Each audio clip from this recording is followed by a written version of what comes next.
Hello दोस्तों, स्वागत है आपका मेरे इस यूट्यूब चैनल पर। दोस्तों, आज की इस वीडियो में हम लोग सीखने वाले हैं एक्सेल के अंदर वन ऑफ द बेस्ट दो मोस्ट यूजफुल फार्मूले के बारे में, जिनका नाम है वी लुकअप और एच लुकअप। तो अगर आप लोग एक्सेल यूज़र हैं तो इन दोनों फार्मूले के बारे में आपको पता होना चाहिए और इसके काम के बारे में भी आपको पता होना चाहिए कि ये काम कैसे करता है और आपके लिए ये कैसे यूजफुल हो सकता है।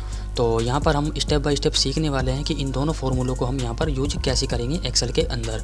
तो अगर आपको वीडियो पसंद आए तो प्लीज़ वीडियो को लाइक शेयर कमेंट करना ना भूलें और इसी तरह की इंटरेस्टिंग और यूजफुल वीडियो देखने के लिए नीचे आ रहे रेड कलर के सब्सक्राइब वाले बटन को दबा दीजिएगा और बगल में आ रहे बेल आइकन बटन को भी दबा दीजिएगा ताकि मेरी आने वाली लेटेस्ट वीडियो नोटिफिकेशन आपको हमेशा मिलती रहे। तो चलिए दोस्तों, बिना टाइम वेस्ट के वीडियो को शुरू करते हैं। तो सबसे पहले मैं इन फार्मूले के बारे में बताने से पहले आपको इनका एक एग्जाम्पल यहाँ पर दिखा देता हूँ कि ये काम कैसे करेंगे। तो यहाँ पर मैंने यहाँ पर एक आप लोग देख सकते हैं, ये तो हो गया यहाँ पर वी लुकअप का फॉर्मूला, जो यहाँ पर मैंने एक वी लुकअप का फॉर्मूला यहाँ पर अप्लाई किया हुआ है।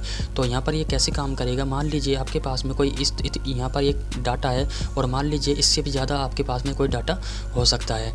तो यहाँ पर आप क्या करोगे, मान लीजिए आपको इस लिस्ट में से आपको कोई भी एक नाम यहाँ पर लेना है, यहाँ पर आपको लिखना है। कोई भी आप एक नाम यहाँ पर लिख सकते हो और उसके बारे में आप यहाँ पर पूरी डिटेल यहाँ पर आपके सामने आ जाएगी। तो आप लोग कभी कभार यही सोचते हो कि हम एक अपना नाम डालें और ऑटोमेटिक हमारा जो भी डाटा है लिस्ट में से निकल के बाहर आ जाए। तो जैसे कि मैं यहाँ पर एक नाम डालता हूँ, तो यहाँ पर मैं आपको एक नाम डाल के यहाँ पर दिखा देता हूँ। जैसे मैंने यहाँ पर इस लिस्ट में आप देख सकते हो राहुल नाम है, तो यहाँ पर मैंने एक राहुल नाम यहाँ पर डाल दिया और जैसे ही मैं एंटर दबाऊँगा तो एंटर दबाते ही आप लोग देख सकते हो इसका एड्रेस, इसका टैक्स नंबर, अमाउंट और टोटल यहाँ पर आ गया है। तो कुछ भी आप इस लिस्ट में से कुछ भी नाम आप यहाँ पर डालोगे तो उसके बारे में पूरा डाटा यहाँ पर आपको शो करा देगा। तो ये तो हो गया दोस्तों वी लुकअप का फॉर्मूला।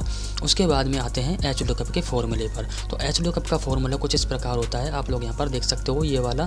तो यहाँ पर हम क्या करते हैं, जैसे कि मान लीजिए इसी लिस्ट को मैंने यहाँ पर चूज करके मैंने ये एच लुकअप का फॉर्मूला बनाया हुआ है। तो यहाँ पर क्या करेंगे, हम इसी लिस्ट में से हम एक नाम यहाँ पर लिखेंगे। तो यहाँ पर मैं एक नाम यहाँ पर लिख देता हूँ, अजय। तो यहाँ पर मैंने एक नाम यहाँ पर लिख दिया है, आप लोग देख सकते हैं। तो यहाँ पर मैंने ये नाम लिख दिया है। अब जैसे ही मैं एंटर दबाऊंगा तो एंटर दबाते ही आप लोग देख सकते हो उसका एड्रेस आ गया है, उसका टैक्स नंबर, अमाउंट और टोटल यहाँ पर निकल कर आ गया है। तो कुछ इस प्रकार से ये वी लुकअप और एच लुकअप दोनों काम करने वाले हैं। तो यहाँ पर मैंने आपको कंप्लीट यहाँ पर वी लुकअप और एच लुकअप का यहाँ पर एग्जाम्पल दिखा दिया है। अब इसको हम इस फॉर्मूले को हम यूज कैसे करेंगे, तो यहाँ पर हम कैसे लगाएंगे इस लिस्ट के ऊपर इस फॉर्मूले को, तो चलिए सीखते हैं। तो यहाँ पर हम चलते हैं अपनी सीट के ऊपर। मैंने यहाँ पर एक सीट यहाँ पर क्रिएट किया हुआ है। तो यहाँ पर हम क्या करेंगे, सबसे पहले हमें इस जो ऊपर वाली हेडिंग है इसको हम सेलेक्ट कर लेंगे और यहाँ पर इसको हम कॉपी कर लेंगे। कॉपी करने के बाद में अब यहाँ पर हम इसको पेस्ट कर देंगे। कुछ इस प्रकार से हम कंट्रोल वी से इसको पेस्ट कर दिया है, आप लोग यहाँ पर देख सकते हैं। अब उसके बाद में यहाँ पर हमें एक फॉर्मूला लगाना होगा ताकि हम यहाँ पर कोई भी नाम डालें और हमारा यहाँ पर डाटा निकल कर यहाँ पर हमारे सामने आ जाए। जिस भी व्यक्ति का हम यहाँ पर नाम लिखें उसी का यहाँ पर डाटा निकल कर आ जाए। तो यहाँ पर हम एक फॉर्मूला अप्लाई करेंगे वी लुकअप का। तो यहाँ पर हम वी लुकअप यहाँ पर टाइप करते हैं, आप लोग देख सकते हैं यहाँ पर मैंने वी लुकअप यहाँ पर टाइप कर दिया है। अब उसके बाद में यहाँ पर आपको क्या करना होगा, आपको अपने कीबोर्ड से कंट्रोल ए को दबाना है। कंट्रोल ए को दबाने के बाद में आप लोग देख सकते हैं कुछ इस प्रकार की ये विंडो ओपन हो जाएगी। अब यहाँ पर आपको लुकअप वैल्यू में आपको क्या देना है, मान लीजिए यहाँ पर आपको नाम टाइप करके ही आप यहाँ पर पूरा डाटा लेना चाहते हो, तो आप यहाँ पर नाम को ही सिलेक्ट कर लीजिए। नाम को सिलेक्ट करने के बाद में अब इसको आप फिक्स कर दीजिए कि आपका यहाँ पर इस लिस्ट के अलावा कोई भी नाम यहाँ पर ना आए, तो इसलिए आप यहाँ पर इसको फिक्स कर दीजिए। उसके बाद में टेबल एरे, तो टेबल एरे पे हम क्लिक करेंगे। टेबल एरे पे क्लिक करने के बाद में ये आपकी टेबल है। तो यहाँ पर हमने इस टेबल को चूज कर लिया है, पूरी को यहाँ पर हमने सेलेक्ट कर लिया है, आप लोग देख सकते हैं यहाँ पर ये आ गया है। अब उसके बाद में इसको भी हम फिक्स कर देंगे। तो यहाँ पर हमने इस वाली टेबल एरो को भी हमने फिक्स कर दिया है ताकि हम इसके अंदर कोई भी चेंजेज ना हो पाए। और उसके बाद में आता है हमारा थर्ड कॉलम इंडेक्स नंबर। तो कॉलम इंडेक्स नंबर में हमें क्या देना होगा, यहाँ पर हमें देना होगा ये वाला एड्रेस के ऊपर वाला सेल। तो ये सेकंड नंबर का सेल है, ये थर्ड नंबर का सेल है, ये फोर्थ नंबर का सेल है, ये फिफ्थ नंबर का सेल है और ये फर्स्ट नंबर का सेल है। सेम ऐसे ही यहाँ पर फर्स्ट नंबर का सेल नेम है, सेकंड नंबर का सेल हमारा ये है address, third tax, amount fourth number का और टोटल हमारा फिफ्थ नंबर का। उसके बाद में हम यहाँ पर क्या करेंगे, इसको हमने सेलेक्ट कर लिया है। उसके बाद में हम यहाँ पर डालेंगे रेंज लुकअप। यानी कि हमें एग्जैक्ट वैल्यू चाहिए, तो यहाँ पर हम क्या करेंगे 0 लगा देंगे। हमें सिमिलर वैल्यू नहीं चाहिए, हमें सिर्फ एग्जैक्ट वैल्यू चाहिए, तो हम यहाँ पर 0 रखेंगे। उसके बाद में हम ओके पे क्लिक कर देंगे। अगर आपको सिमिलर वैल्यू चाहिए तो आप यहाँ पर इसको 0 को यहाँ पे हटा दीजिएगा, बिल्कुल यहाँ पर ब्लैंक छोड़ दीजिएगा।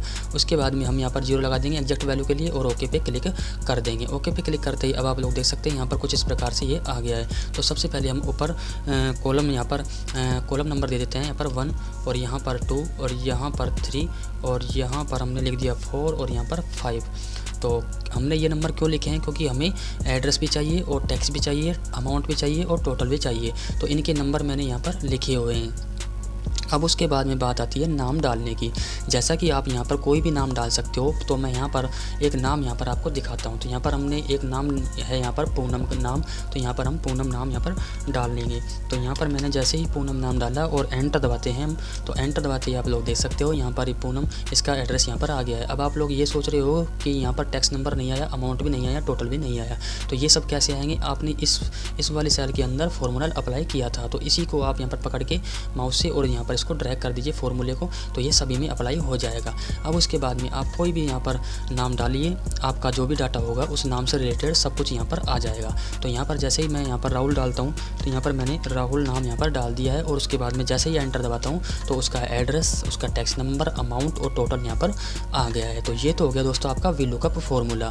तो VLOOKUP फार्मूला कुछ इस प्रकार से काम करता है और कुछ ये आपकी जो टेबल बनी हुई है आप लोग देख सकते हैं, ये वाली टेबल ये आपकी वर्टिकल टेबल है। तो ये आपकी वर्टिकल टेबल है और वर्टिकल टेबल पे ही ये आपका VLOOKUP फार्मूला काम करेगा।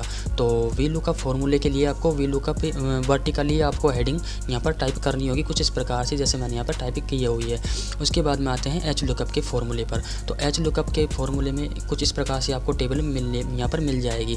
तो यहाँ पर आपको जो भी डाटा होगा उसको आपको यहाँ पर हॉरिजॉन्टली यहाँ पर टाइप करना होगा। तो ये मैंने कैसे किया है, मान लीजिए आपको यही डाटा यहाँ पर मैंने कॉपी कर लिया, तो यहाँ पर मैं इसको सेलेक्ट करके Ctrl+C से कॉपी कर लेता हूँ। कॉपी करने के बाद में अब आपको इसको हॉरिजॉन्टली कैसे लगाना है, तो हॉरिजॉन्टली के लिए आपको यहाँ पर राइट क्लिक कीजिए और राइट क्लिक करने के बाद में आपको एक ऑप्शन मिल जाएगा ट्रांसपोज का। तो ट्रांसपोज पे क्लिक कर दीजिए, तो आपके सामने ये कुछ इस प्रकार से यहाँ पर डाटा बन के आ जाएगा।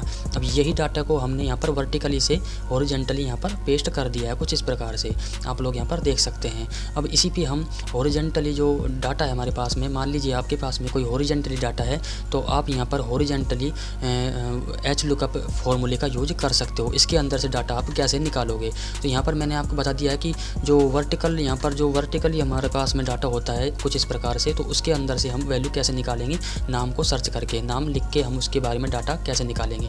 तो वर्टिकली के हमने VLOOKUP के बारे में हमने सीख लिया है। अब बात आती है जो आपके पास में हॉरिजॉन्टली जो डाटा है कुछ इस प्रकार का, तो उसमें आप कौन सा फार्मूला लगाएंगे ताकि आपका नाम डालते ही उसका एड्रेस, टैक्स नंबर, अमाउंट और टोटल यहाँ पर आ जाए। तो उसके लिए हम क्या करेंगे, यहाँ पर हमें इसको सेलेक्ट कर लेना है सभी हेडिंग्स को और यहाँ पर कॉपी कर लेना है। कॉपी करने के बाद में इसको यहाँ पर पेस्ट कर देना है Ctrl+V से। तो यहाँ पर आप लोग देख सकते हैं मैंने इसको पेस्ट कर दिया है। अब उसके बाद में यहाँ पर हम एड्रेस पे क्लिक करेंगे यहाँ पर। उसके बाद में हम यहाँ पर लगाएंगे HLOOKUP का फार्मूला, क्योंकि हमें हमारी जो टेबल है वो यहाँ पर हॉरिजॉन्टली टेबल है, तो इसलिए हम यहाँ पर HLOOKUP का फार्मूला अप्लाई करेंगे। तो यहाँ पर मैं HLOOKUP यहाँ पर लिख देता हूँ, आप लोग देख सकते हैं HLOOKUP का फार्मूला यहाँ पर आ गया है। उसके बाद में Ctrl+A दबाएंगे। दोस्तों मैं यहाँ पर कुछ इस प्रकार से भी लिख सकता हूँ, तो यहाँ पर मैं HLOOKUP यहाँ पर डालता हूँ। तो यहाँ पर मैंने HLOOKUP डाल दिया। अब चाहूँ तो मैं दोस्तों यहाँ पर भी मैं यहाँ पर कुछ इस प्रकार से भी यहाँ पर मैनुअली भी यहाँ पर टाइप कर सकता हूँ, लेकिन मैं आपको सिखाने के लिए Ctrl+A दबाता हूँ और यहाँ पर हम इस डायलॉग बॉक्स में ही हम आपको दिखाने वाले हैं ताकि आपको थोड़ा अच्छे से समझ में आ जाए कि मैंने यहाँ पर क्या डाला है और यहाँ पर हमको क्या क्या करना है। तो यहाँ पर हम लुकअप वैल्यू में हमें क्या डालनी होगी, लुकअप वैल्यू में हमें डालना है नाम, क्योंकि हम नाम टाइप करके ही उसके बारे में डाटा यहाँ पर लेने वाले हैं। तो हमने यहाँ पर नाम को सेलेक्ट कर लिया है। सेम जो हमने वर्टिकली में किया था उसी प्रकार हमें यहाँ पर हॉरिजॉन्टली में करना है। तो यहाँ पर हमने नाम ले लिया है और इसको हमें फिक्स करना है ताकि हमारा इस लिस्ट के अलावा कोई और नाम यहाँ पर हम लिखे तो ना आए, तो इसलिए हम यहाँ पर इसको फिक्स कर देंगे। तो यहाँ पर मैंने आप लोग देख सकते हैं यहाँ पर मैंने इसको फिक्स कर दिया है F4 से। उसके बाद में आता है हमारा टेबल एरे, तो यहाँ पर हम क्लिक करेंगे। अब टेबल एरे में आपको सेलेक्ट करना है ये हॉरिजॉन्टल वाली रेंज। ध्यान रहे दोस्तों, आपको यहाँ पर हॉरिजॉन्टली वाली रेंज ही सिलेक्ट करनी है, वर्टिकल वाली रेंज आपको सिलेक्ट नहीं करनी है। ये HLOOKUP का फॉर्मूला सिर्फ हॉरिजॉन्टली रेंज पे ही काम करेगा। तो यहाँ पर हमने इस पूरी टेबल को हमने सेलेक्ट कर लिया है। उसके बाद में इसको भी हम फिक्स कर देंगे। तो यहाँ पर मैं इसको भी फिक्स कर देता हूँ, आप लोग देख सकते हैं इसको मैंने फिक्स कर दिया है। उसके बाद में यहाँ पर रो इंडेक्स नंबर, तो यहाँ पर अब मांग रहा है हमें यहाँ पर हमें से रो इंडेक्स नंबर। तो यहाँ पर हम यहाँ पर क्लिक करेंगे, ये वाला हम रो इंडेक्स को यहाँ पर नंबर ले लेते हैं। और उसके बाद में हम क्या करेंगे, रेंज लुकअप में हम 0 रखेंगे। ये मैंने आपको पहले ही बता दिया कि हमने यहाँ पर 0 क्यों रखेंगे। बिल्कुल एग्जैक्ट वैल्यू के लिए हम यहाँ पर 0 रखेंगे। अगर आपको सिमिलर वैल्यू लेनी है तो आप यहाँ पर 0 को हटा दीजिए, यहाँ पर इसको ब्लैंक रहने दीजिए। और उसके बाद में आपको जस्ट ओके पे क्लिक कर देना है। तो जस्ट ओके पे क्लिक करते ही आप लोग देख सकते हैं यहाँ पर कुछ इस प्रकार से आ रहा है। अब इसलिए आ रहा है क्योंकि हमें यहाँ पर ऊपर नाम नहीं लिखा है। तो यहाँ पर हम सबसे पहले कॉलम यहाँ पर रो नंबर डाल देते हैं कुछ इस प्रकार से। तो यहाँ पर मैंने कॉलम नंबर डाल दिए हैं कुछ इस प्रकार से। अब यहाँ पर मान लीजिए इस हॉरिजॉन्टल जो आपकी रेंज है, इसके अंदर से आप जो भी आप नाम यहाँ पर टाइप करोगे उसके बारे में पूरा डाटा आपको यहाँ पर शो करा दिया जाएगा। जैसे कि इसका एड्रेस, टैक्स नंबर, अमाउंट और टोटल।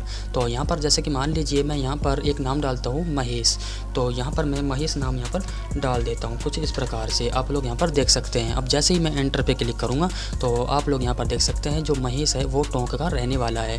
अब यहाँ पर मैं इसी फॉर्मूले को नीचे ड्रैग कर दूंगा तो ये सभी जो टैक्स है, अमाउंट है और टोटल है, इन सभी में यहाँ पर अप्लाई हो जाएगा। अब आप लोग यहाँ पर देख सकते हैं ये महेश है जो यहाँ पर टोंक से रहने वाला है और इसका टैक्स नंबर क्या है 14 है और इसका अमाउंट क्या है, ये इसका अमाउंट है और यहाँ पर इसका टोटल क्या है, ये इसका टोटल है।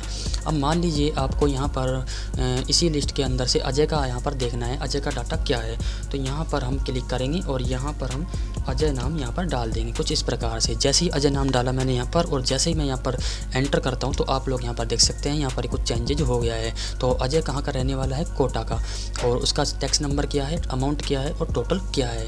दोस्तों ये मैंने सिर्फ आपको सिंपली यहाँ पर बताया है कि इन दोनों जो फॉर्मूले हैं इनका यूज आप कैसे कर सकते हो। दोस्तों मान लीजिए आपके पास में एक्सेल के अंदर 50-60 हज़ार से भी 1 लाख से भी ज़्यादा डाटा है तो उस पर भी आप इसी तरह से काम कर सकते हो। मान लीजिए आपके पास में 1 लाख का डाटा है और उसके अंदर से आप सिर्फ एक पर्टिकुलर व्यक्ति की यहाँ पर डाटा निकालना चाहते हो तो कैसे निकालेंगे। तो इसीलिए आप यहाँ पर इस तरह का आप यहाँ पर फॉर्मूला अप्लाई कर सकते हो। तो यहाँ पर मैंने आपको वर्टिकल डाटा है अगर आपके पास में तो वो फॉर्मूला मैंने आपको यहाँ पर बता दिया है, और अगर आपके पास में कुछ इस तरह का डाटा है, हॉरिजॉन्टली डाटा है, तो उसका भी मैंने आपको यहाँ पर बता दिया है कि आप कैसे निकाल सकते हो।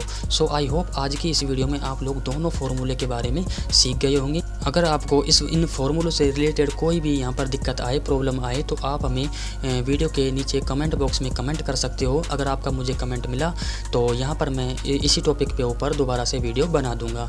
सो आई होप आज की इस वीडियो में आप लोग सीख गए होंगे कि इन दोनों फॉर्मूलों का यूज हम कैसे करते हैं एक्सेल के अंदर।